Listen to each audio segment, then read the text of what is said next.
Thank you, Shivan, and everyone for the introduction. Your presence at this conference suggests that you're probably bullish on remote working. So it may surprise you to hear that more than half of leaders believe that the performance of remote workers is lower than of office workers. That is according to 2020 research done by Harvard Business Review. Now, this is understandable because COVID-19 has suddenly pushed many leaders into remote management for the very first time, which requires a different skill set than face-to-face management. They have been forced to make this transition quickly and for the most part without any training. My name is Tony Jamous and I'm the CEO and founder of Oyster, the distributed HR platform that is making hiring someone on the other side of the world as easy as hiring your neighbor. I lead a growing team of nearly 100 people in 40 different countries. Prior to founding Oyster, I was the CEO of Nexmo, a communication API platform which hired over 600 people in 45 countries. This company is now public on the NASDAQ. And I'm here today to convince you that you can dramatically elevate the success of your distributed team by becoming a great distributed leader. Because I have led executive teams in both settings, on-prem and distributed, I needed to revisit my leadership style. So I have consulted with a number of experts to inform myself, and I brought together some relevant research on distributed leadership. As you would expect, there has been a lot of material generated on remote working best practices, particularly in the last year. This information has largely been focused on the 101 of remote work. That is important, but far less prevalent has been thoughtful research for leaders who aspire to be effective distributed leaders and who want to understand how they can drive their distributed forces to a new level of performance. That's why when I started Oyster, 1 month prior to the pandemic, I connected with Martha Mesnevsky, professor of organizational behavior at Ivey Business School in Canada. Martha has been researching virtual team performance for the last 20 years. And 10 years ago, she was my professor at the IMD Business School. So today's agenda is inspired by Martha's academic work and enriched with my real-life experience in the last 18 months, leading fully distributed high-performance team. So what we'll cover today is the performance challenges specific to distributed teams, the hygiene factors needed to put your distributed team performance on par with office-based teams, and more importantly, how to unlock the superpowers of distributed teams. According to Martha's research and my year-long experiment leading Oyster, I find it harder to build trust and relationships, harder to build a strong culture, and harder to get stuff done. You might have noted that these elements are the foundation of high performance. So let's dive into the causes of these challenges, why it is harder. There are two reasons I found that makes it harder to build trust and relationship in a distributed team: diversity and lack of in-person interaction. Now, in a distributed environment, diversity is just higher because people are more dispersed geographically. They will have more divergent views of what trust is and the meaning of relationships.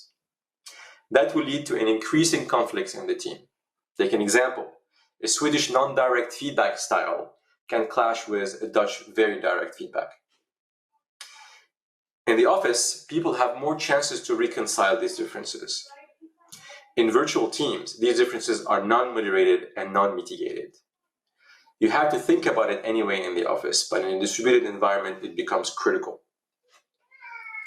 Lack of in-person interactions mean that you miss out on social interactions around the coffee machine or the water cooler, and you miss out on the emotional signaling that comes with real life and real-time body language. There's also an issue with manager mistrust. The same Harvard Business Review research showed that managers who cannot see their direct reports sometimes struggle to trust that their employees are indeed working. With such doubts creeps in, manager can start to develop an unreasonable expectation that those team members be available at all times, ultimately disrupting their work-home balance and causing more job stress. Increasingly, employees go into fight and flight mode, which in turn could create a vicious cycle in which manager mistrust lead to micromanagement, which leads to drop in employee motivation, further impairing productivity.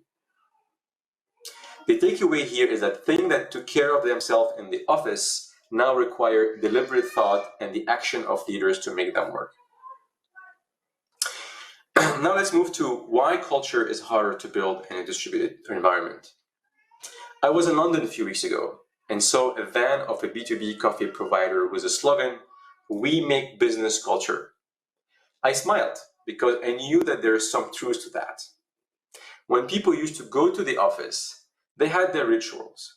We used to wake up in the morning, get ready, commute, sometimes for over an hour, stay over 8 hours in the office and commute back home. Our life was consumed by work and also our identity. With her research, Martha identified that people, when they work in an office, they have a bigger overlap between their personal identity and their work identity. And that makes it easier for business leaders to build a strong culture. But most of the research we find is around the challenge of getting stuff done. So I'm going to summarize it to you in two areas. First, because the team is more dispersed, sometimes in various time zones, that by itself represents a challenge of communication and collaboration. That challenge gets bigger for more complex cross-functional tasks. And these type of tasks are more frequent as you go higher in the organization and into the C-suite. No wonder why many CEOs of larger organizations are resistant to adopting remote work, despite the flagrant benefits for their workforce. Knowledge sharing is another issue when it comes to getting stuff done. So in the office setting, if you need something, you can go and see your next door colleague and ask for help. But in a distributed team, you cannot do that.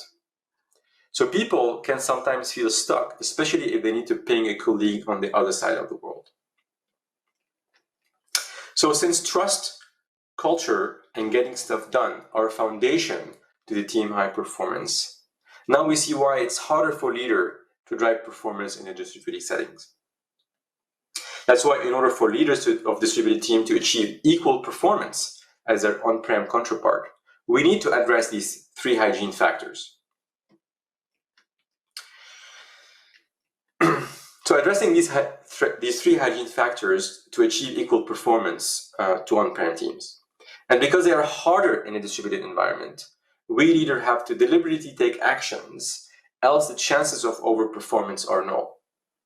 They are the foundation in which we can build the next step of overperformance and unlock the superpowers of distributed team. So let's see what you can do to address these hygiene factors. And let's start with building trust and relationships. So trust and relationship is all about getting a pulse on the organization and constantly resynchronizing to make sure that the structure and the people stay together. There are two practices that I have been implementing in my team. The first one I call heartbeat meetings. I set up frequent and recurrent synchronous one-to-one check-in meetings because they're not about checking on the result, but rather checking on the person. I remind my team at the beginning of each heartbeat meeting that the goal here is to check how they are doing in their work, in their personal life, and for them to use me as a resource. And that these meetings don't require any preparation in advance and there's no agenda. It's really about me being present to them, connect with them, see them, hear them. I set myself a goal to also learn about how they think, how they see the world, try to understand their values, and try to give them an insight into my world too. The heartbeat meeting can only be effective if the regular business reporting happens ahead of time, and better to be asynchronous. It lasts usually 20 minutes, and it could happen once or twice a week. This in turn removes the uncertainty in the relationship and usually leads to a closer, more trusted relationship. It also gives you a pulse on how the person is doing.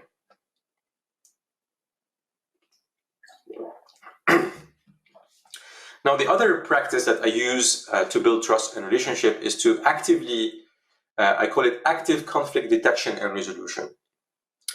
Now, building a great relationship cannot happen without some degree of conflict. But it's especially critical in a distributed team where it's harder to detect conflict and it's harder to build trust without being in the same location. So be deliberate in solving conflict as early as possible. Recently, I made a decision over Slack not to give an assignment to one of my team members because I was concerned about his bandwidth. He did not take it well and felt that I was not trusting him.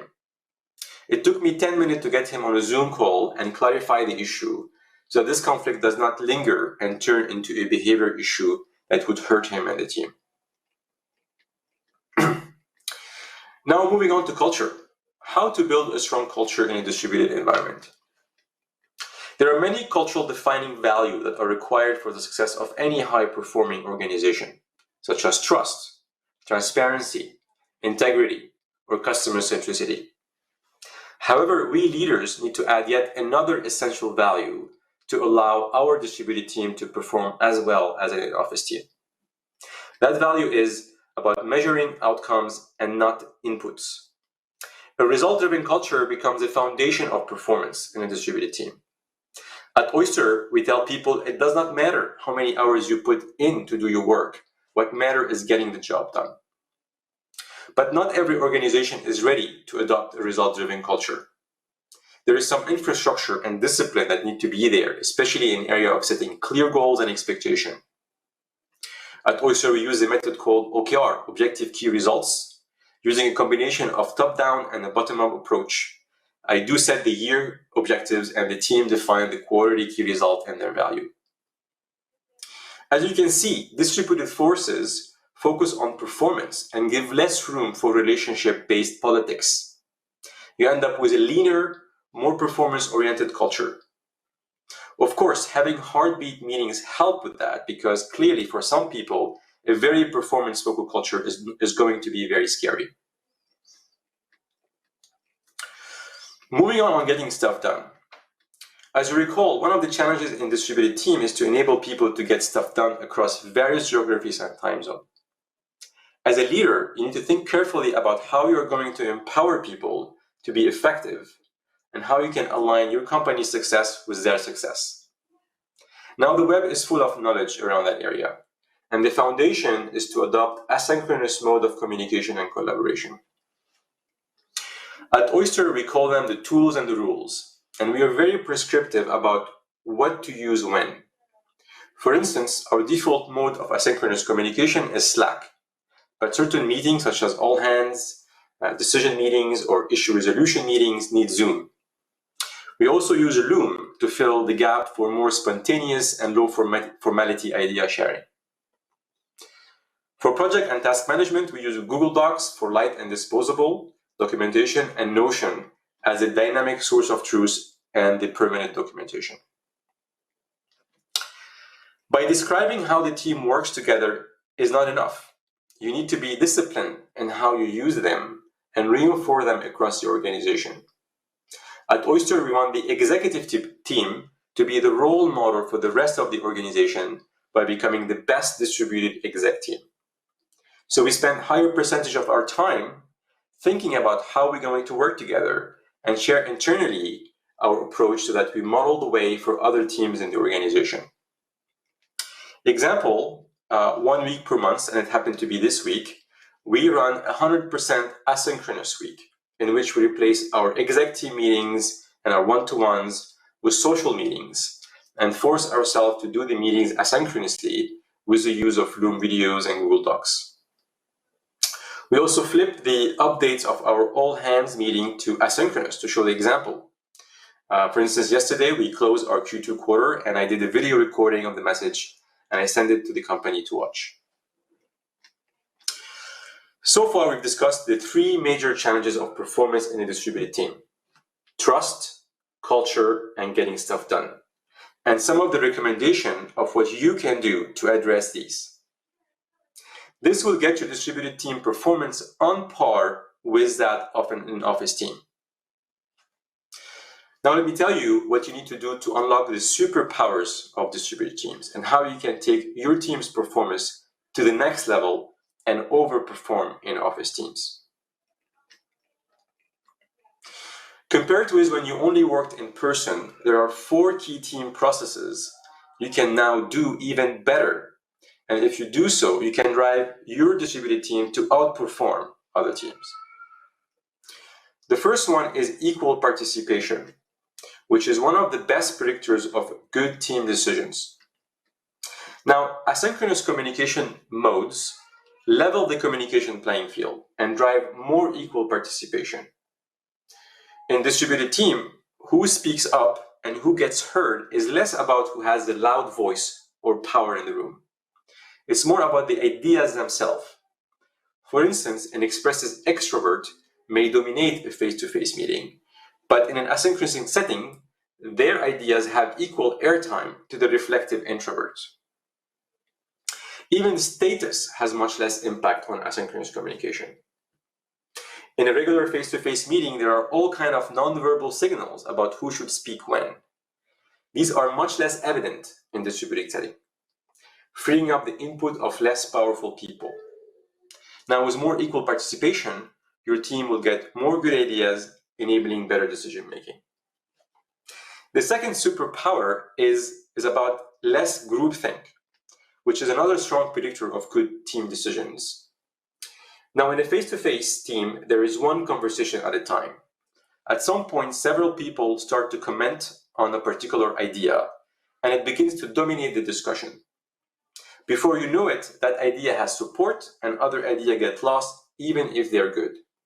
This is what we call groupthink. On the contrary, with asynchronous collaboration, you can have many conversations at the same time without losing any of them. This process takes those good ideas and turn them into good decision making.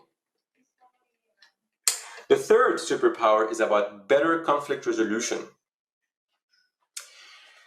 And it is actually about addressing difficult conversation more objectively and less emotionally. You know all these non-verbal that we love so much in the face-to-face communication? Well, sometimes they actually get in the way. In Marstat research, in the pre-Zoom era, the highest performing team never once addressed conflict in person. They always discuss problem over the phone. When you explore this more, it's not as counterintuitive as it seems. In difficult conversation, we often get emotional as we are about to say what we need to say. And the other person can see that emotion and can feel that emotion. And that can make them anxious. The cycle builds and we say or hear things that aren't intended. Ironically, in a virtual meeting where we are not in the same place, we are less emotionally triggered. We can ignore our face getting hot.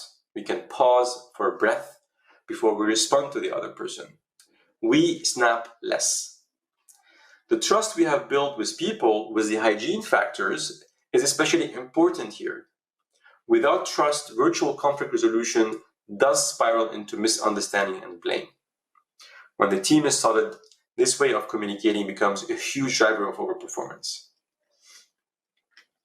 And the last superpower is about better leadership development.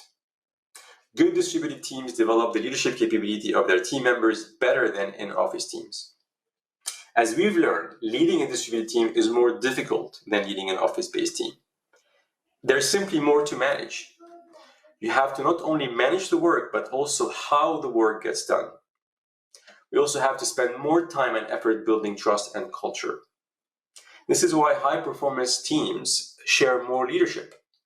To share more leadership, you need to provide both clear strategic direction and active coaching. This exposes the more junior team members to more of the bigger picture and provides feedback and advice about their input. It's a great way to develop your next generation of leaders. Okay, now let's recap. It's understandable that leaders are concerned about the performance of their distributed teams. Leaders have been pushed by the pandemic to solve a very difficult leadership challenge: building trust, building culture, and getting stuff done. And these are the foundations of high performance. That's why we leaders We owe it to our teams to be more deliberate in addressing the 3 hygiene factors so we can give them the chance to perform as good as we used to in the office. And only then you can unlock real superpowers in areas of equal participation, less groupthink, better conflict resolution, and next-gen leadership development. But what I did not tell you yet, that you can do all of this and still fail to outperform the office. Because unless your goal is to become the best remote leader of your organization, it won't work. It starts with you. Thank you.